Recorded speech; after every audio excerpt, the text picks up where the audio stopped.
son Santi Chao e son deportista trasplantado de corazón.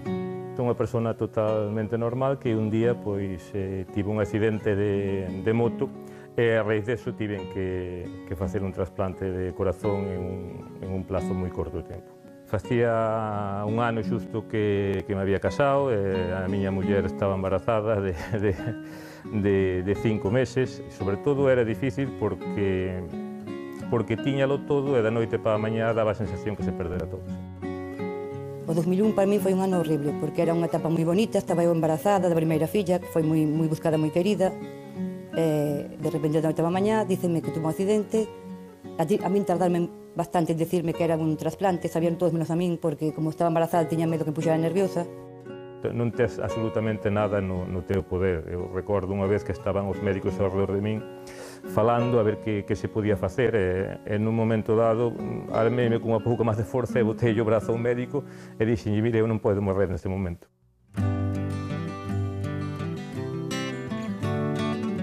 Para calquer trasplantado, pero máis para os cardíacos, necesitamos mover o corazón. O corazón empátase todo, pero os nervios non. Eu centrei a vida na familia, mas no deporte. Son dúas cousas fundamentales para mí. Últimamente deume por cambiar un pouco e empecé a andar máis a pé e un pouco menos en bicicleta. Sempre tuve en gana de facer un 3.000 metros e ao final saliron 8 cumios de máis de 3.000 metros en menos de 48 horas. Para alguén que non podía subir 3 escaleiras, facer isto é espectacular. Incluso volvín a montarme nunha moto. Na moto é no único sitio no que noto que non estou trasplantado. Sí que me costaba, cando salía na bici ou cando salía na moto e tal, pasaba moi mal. Estaba moi mal, escoitaba unha ambulancia de lexos e xa pensaba que era el. A xente ao mellor non entende porque naide pensa pasar unha situación como pasei eu. Pero desde que a pasas e te ves nesa situación, despois o que podes facer ten muchísimo máis valor.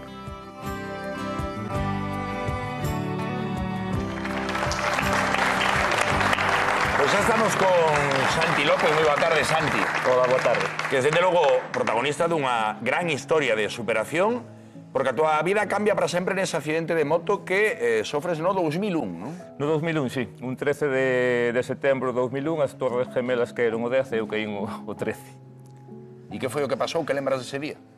Pois foi un día que eu traballaba en Lugo e cheguei un pouco máis cedo do normal. Xa eran os días xa empezaban a ser un pouco cortos e pedinlle unha moto a un amigo e estábamos facendo un circuito para o fin de semana que había unha proba competitiva.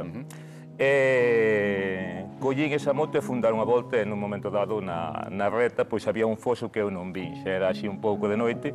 Entón, bueno, eu acelerei a fondo como se fora unha reta e a moto bateu do outro lado do foso e levei un golpe moi forte no peito. Cando pensas que ese golpe é máis grave do que crees? Bueno, eu fui unha persona de ter moitos accidentes pequenos. Eu nací pois, no medio de ferros na casa, sempre fui moi amante das motos e tuve moitos accidentes menores. E ese accidente xa vin que fora diferente. Eu, cando estaba no suelo, a primeira persoa que veio xunto a mí dixo, chama unha ambulancia porque non estou ben. Estábamos a 200 metros dali do centro de saúde e nada, xa me levaron nun coche ao centro de saúde e xa me levaron unha ambulancia para Burela. E dende aí comeza un período de idas e vidas. Sí, aí foron momentos moi duros porque en principio parecía que non pasaba nada, parecía que eu quedei en observación, de feito, a primeira noite, hasta que ao día seguinte, pola mañá, eu non rompi nada, nin costilla, nin externo, nin nada, hasta que ao día seguinte, pola mañá, fixos un electro e inmediatamente eu pasei para a UCI. Pero eu non sabía moi ben o que estaba pasando. A mí non me informaron naquel momento de nada, pero, sin embargo, o cardiólogo a familia xa llo dixo, oye, este chico está moi mal. Dixo, pero que solución ten? E iso, un corazón nuevo e a vivir. Pero, bueno, eu de que non sabía nada de momento. Claro, ou seja, que a única solución que vían era que foses trasplantado, e aí hai un período, non sei o que dura, pero polo que víamos antes, a máis nun período da vida moi especial, porque ia ser pai. Sí, a miña muller estaba embarazada de 5 meses, habíamos casado facía un ano, eu tiña un traballo moi bondo que había estudiado, eu era capataz forestal, traballaba deso, e bueno, todo se veu abaixo pois nun momento. As ilusións que tes e todo, pois non sabes moi ben. Falar dun trasplante hoxe en día é máis fácil que falar fai 24 anos. Claro. Hai que ver que o programa de trasplantes de Coruña había empezado, o mellor facía 5 ou 6 anos solo. Entonces, bueno, pouco menos falar a min dun trasplante con 29 anos era como a decirche que iba a morrer. Sí, porque ademais dixéronche nun momento determinado que podías vivir 10 minutos. Eu non mo chegaron a decir así, pero bueno, isto, desde o momento do accidente hasta o trasplante, pues pasaron como 3 meses, no que todo foi degenerando moi rápido. Incluso se decía que pudera ser que unha cadena de ADN que había partido e que o propio corpo que rechazaba o corazón. Entón, bueno, fixe un traslado ao Chuac, nunha ambulancia medicalizada, un traslado moi difícil, entrei xa na UCI do Chuac. E a partir dali foi todo moi malo e moi rápido. Por que moi malo e moi rápido? Bueno, eu tiña como unhas taquicardias de 200 pulsacións, ou por aí, que non eran taquicardias, porque o corazón estaba tan débil que en vez de ser pulsacións, vibraba. Entonces, bueno, quedaba sin sentido, houve que desfibrilarno coas planchas un par de veces. Era unha situación moi dura, eu ao final estaba non sedado, pero estaba xa como medio ido. O que lle dixeron á familia que a esperanza de vida pues, rondaba entre os 10 minutos e os 2 días. Que duro debeu de ser para a túa muller embarazada, Raquel, témola no público, que duro debeu ser para ela a piques de dar vida a unha nova criatura e sentindo que a túa vida se esfumaba. Sí, era unha cousa moi traumática, era unha historia moi conocida no hospital porque ela iba cunha barriga moi grande polos pasillos e bueno, os médicos ao final tamén son seres humanos. Eu acordome de atoparme con médicos xa despois de trasplantado no ascensor con eles e dicir que nos fixeche pasar uns días que non dormíamos de noite pola situación. Os médicos mesmos, sí. Eu non me acordaba deles, de moitos, claro, ali apareceu moita xente. Está aquí asentindo Raquel, moi boas. Hola, boas. Noa, que tal? Hola. Bueno, as dúas de algún xeito presentes nese momento, nese episodio que cambiou a vida de Santi para sempre. Entendo que a túa de algún xeito tamén, porque nos contaba el, pois eso, empezando unha vida xuntos, recén casados, embarazada de Noa, con todas as ilusións que iso coleva, e de súpeto un episodio no que parece que dun día para outro todo cambia para sempre, non? Como viviche esa traxedia que foi naquel momento? Mal, moi mal. Porque ademais iso, estás toda contenta, toda ilusionada, e de repente dice un trasplante, o que dice él, daquela éramos moi novos, e ti parecíache algo que me estás contando, non creías. Pero bueno, ahora está todo de maravilla. Está todo de maravilla, e falaba Santi de que foi como comezar unha nova vida. Entendo que para él fundamentalmente, pero tamén para ti como compañeira, unha nova vida na que as prioridades serán outras, na que se relativiza moito, non? Cando ves a morte tan de preto, que cambia? O enfoque vital cambia moito? Eu creo que cambiou máis para él. A súa forma de ver o seu futuro, a súa vida, cambiou moito máis para él que para min. El centrouse máis en eso, en poder vivir, poder disfrutar, claro, normal. Ao final, que padece todo este cambio foi él. Bueno, deixar un legado maravilloso, non? Pois intentando que o seu exemplo siga para que outras persoas coñezan as bondades da xenerosidade inmensa que está dentro da doación de órganos. Entendo, Noa, que para ti pois unha lección de vida que está dando o teu papá tamén, non? Sí, para mí, para todo o mundo en xeral, é unha lección de vida moi importante. Pois aquí están muller e filla, Raquel e Noa, escoitando atentamente esta historia case como se fose a primeira vez, pois con moita emoción, como estamos todos, porque a historia de Santi, dende logo, que é un exemplo de vida para todos, compañeiros. Pois imos falar dese momento do cambio, cando xa es trasplantado, expertas, e como te sintes? Eu sempre conto isto porque é unha cousa que é moi curioso. Tú estás prácticamente morrendo e tú ves que estás morrendo, que é dicir que non tes vida para nada. Eso que eu estaba consciente, non estaba con respiradores ni nada, pero vi que estaba morrendo. E si pasaron preto de 4 ou 5 horas, cando me despertaron a primeira vez, pois xa me notaba diferente. O meu trasplante foi de noite, foi ás 12 da noite ou por aí. Pola mañá, ás 8 da mañá, xa me despertaron e todo había cambiado xa. Eu quería que me quitaran xa o respirador, o único que facía así, foron baixando a máquina e ás 11 da mañá quitaron o respirador e a unha tarde estaba comendo. A unha da tarde estabas comendo? A unha tarde estaba comendo, sí. Sí, estaba comendo, además estaba comendo que tiña gana de comer e que me notaba que estaba conectado a 50.000 cables, a 50.000 tubos, pero que estaba vivo, que decir, que todo había cambiado xa, que podía respirar e que era outra cousa. Claro, chama a atención o que dis, que tiñas a sensación de que estabas morrendo e que de repente, poucas horas despois, que estabas vivo, que tiñas esa sensación. Sí.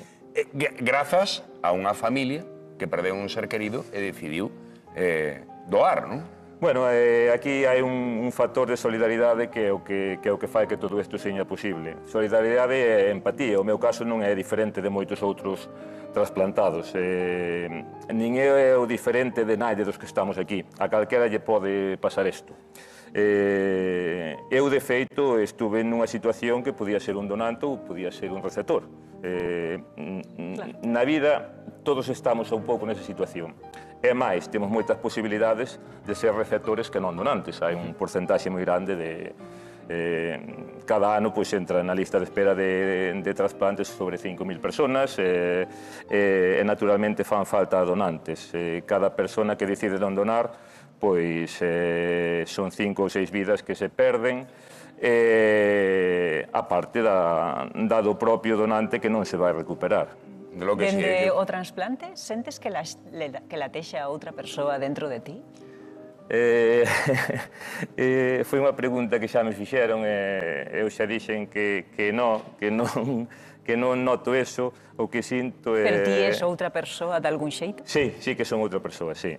Aprecias moito máis a vida e eso sí é verdad. Non pasa só co trasplante, pasa cando superas unha enfermidade grave. Calquer persona que superou unha enfermidade grave, moitas veces un cáncer ou outra cousa, pois nota que ten gana de facer outras cousas e que daba a sensación como se estuvera medio perdendo a vida e que agora que quere recuperala.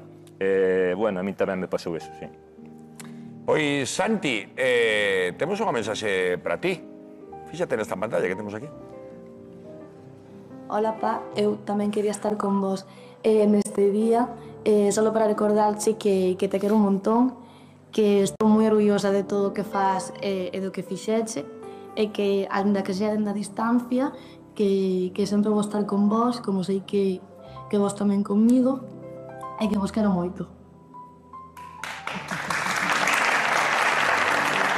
Que bonita mensaxe que vemos a Santi emocionado e a filla pequena Amanda, non? Sí, é Amanda que está en Cádiz facendo este curso. Bueno, decideu ir para ala este ano, está ala de maravilla, en chanclas e camiseta. Sí, estáse moi ben ali. Sí, eu son unha persona moi friolera e cando antes ainda falamos con ela, digo, vou ter que ir para aí. Son o mellor premio, non? A mellor recompensa. Sí, está claro que sí. O caso de Noa, pois, nosotros, eu recordo cando eu trasplanteime un 10 de decembro, o primeiro día que fun para a casa foi o día de noite boa, o día de Navidad tuve que volver a ingresar, xa era así o trato, en fin de ano acórdome que Raquel estaba con amenaza de parto prematuro no materno abaixo e eu estaba arriba no chuac, cada un pasamos o fin de ano ingresados. Normal, destes as Navidades, no hospital, os médicos. En Coruña, sí. E bueno, ela naceu un 13 de febreiro e aí todo cambiou un pouco, sí. Vaya situación, dende logo. Sí. As sorpresas non rematan aquí. Moi boa tarde, quen anda aí? Hola? Son Andrés, amigo de Santi. Moi boa tarde. Non sei, eu creo que sí. Moi boa tarde, Andrés, que vemos agora e é unha sorpresa para Santi, non contaba con isto. Quen é Andrés, Santi? Bueno, Andrés é un amigo e un compañeiro de moitas das cousas que fixen, destes retos que fai eu, que, bueno, facémolos porque nos gustan. Que fixeches moitas cousas, vounas ler, porque en bici máis de 1000 kilómetros entre Faro e Estaca de Bares, 26 portos de montaña nos Alpes, a ruta transalpina, 8 cumios de máis de 3000 metros nos Pirineos en menos de 48 horas. E seguro que se me esquecen moitos. Sí, levamos uns anos, a nosotros somos compañeiros de bicicleta, mas de montaña, e fixamos moitas cousas xuntos, entre delas, pois, todas esas. Nun principio, sempre digo que faigo isto porque me gusta. Eu son unha persona que nacín moi cerca do monte, vivo moi cerca do monte, e gústame moito o monte, que decir, ando en bicicleta, ando en moto, ando a pé, pero sempre polo monte. Andrés, pois, foi unha das persoas que me acompañou en casi todas estas aventuras. A partir de aí, pois, tamén lles demos unha repercusión a todo isto, a este tipo de retos, porque, bueno, porque é necesario, claro, concienciar. Unha inquietude entre a xente, incluso entre os medios, e axuda a concienciar, porque eu creo que alguén fixo isto pois antes que min, e por iso eu estou trasplantado. Claro. Andrés, non sei se queres dicirlle algo ao teu amigo e compañeiro de retos. Tamén dicirlle algo que non sepa é bastante complicado, non?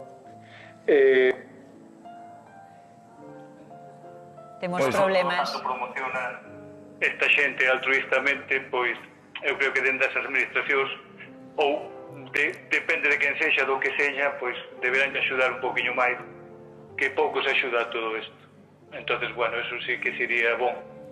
Aparte que, bueno, facerte donante, quer decir que non vale nada. Non vale nada e ganas moito. Porque hai que darse cuenta que calquera podemos ser santi. Entonces, nun momento da nosa vida podemos ser santi, e se hai xente que dona e se hai xente que favorece todo eso, pois, bueno, sería moi boa cousa. Dende logo que sí. Moitísimas grazas, Andrés, porque todos podemos ser Santi, todos podemos ser Raquel, Noa ou Amanda, esa maravillosa familia que formastes e pola que sigues loitando.